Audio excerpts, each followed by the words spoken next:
Të dashur miq, përshëndetje, mirë se erdhët në Të jetosh besimin. Sot do të nis të flas për martesën. Në fakt kam kohë që mezi pres. Martesa është ide e Zotit dhe jo e njerëzve.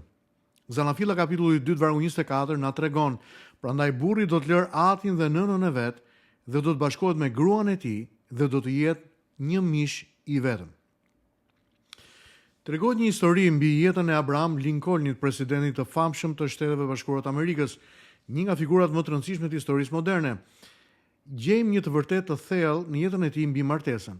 Martesa e tij me Mary Todd Lincolnin nuk ishte një martesë e lehtë. Natyrisht ata kishin dallime karakteriale, jetonin në një presion të jashtëzakonshëm publik dhe dhimbje familjare.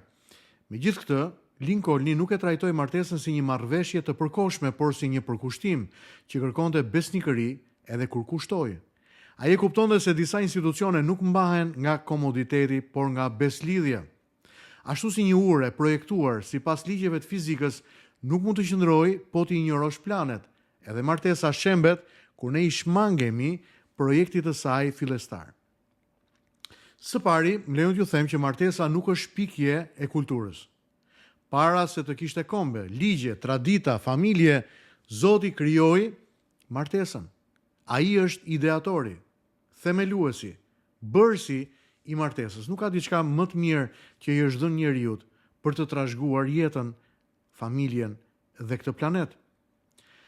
Martesa nuk i përket një epoke apo ideologjie, por është pjesë e rëndësishme dhe patjetërsueshme e rendit krijues të Zotit. Së dyti, një mish i vetëm do thot unitet i plot. Ky unitet përfshin dimensionin shpirtëror, emocional, moral edhe fizik. Martesa nuk është thjesht bashkëjetesë, është bashkim i dy identiteteve, bashkim i dy qëllimeve, dy ëndrave të ndryshme, dy projeksioneve të ndryshme për jetën, dhe këto së bashku kur vinë bëhen një. Së treti, krizat në martesë lindin kur pikërisht ky dizajn, ky krijim i Zotit shpërfillet.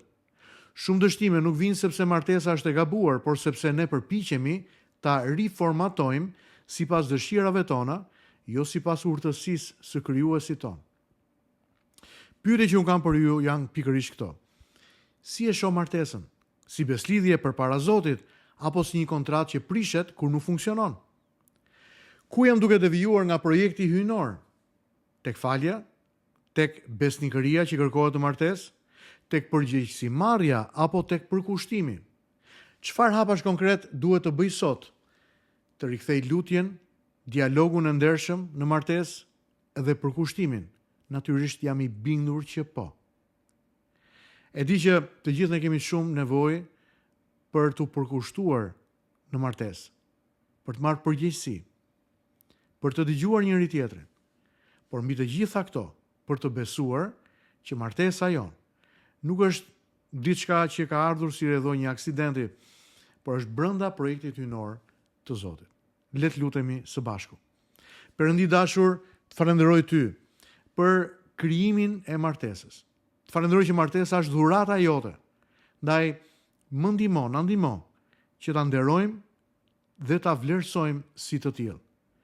Lutemi o Zot që të jemi të dashur dhe të dëmshur me njëri tjetrin dhe të marrim përgjegjësitë që karakterizojnë martesën.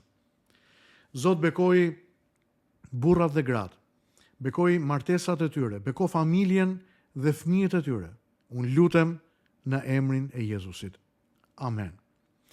Do të vijoj nesër sërish të flas për martesën natyrisht jo si një kontratë, por martesën si beslidhje. Mos mungoni, me zi pres, e natyrisht që gjatë javës do të vijojmë me mësime të tjera të shkurtra 3-4 minutë mbi martesën që janë kaq shumë të rëndësishme për të gjithë ne. Me zi pres.